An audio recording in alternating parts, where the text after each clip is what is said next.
Hola a tots i a totes que esteu mirant aquest book trailer. Vos anem a presentar aquest llibre de fables, On podreu trobar moltes històries. Voleu conèixer una? Veniu, el lleó i el ratolí. Un ratolinet jugava al voltant d'un lleó, mentre el lleó estava dormint tranquil·lament. Quan el lleó se va despertar,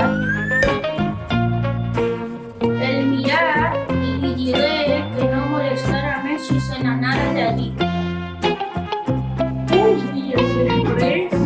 El lleó va caure en una salsa que estava amagada pels arbustos. El lleó bramava furiós mentre intentava desligar-se. Però ningú va acudir a ajudar-lo.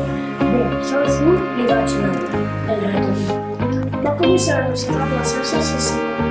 Ràpidament, els dos junts van fer un forat per fugir. Junts se van anar molt contents. ayúdense a que puguis a qui ho necessiten. Tots us poden ajudar els uns als altres. Jo soy importante.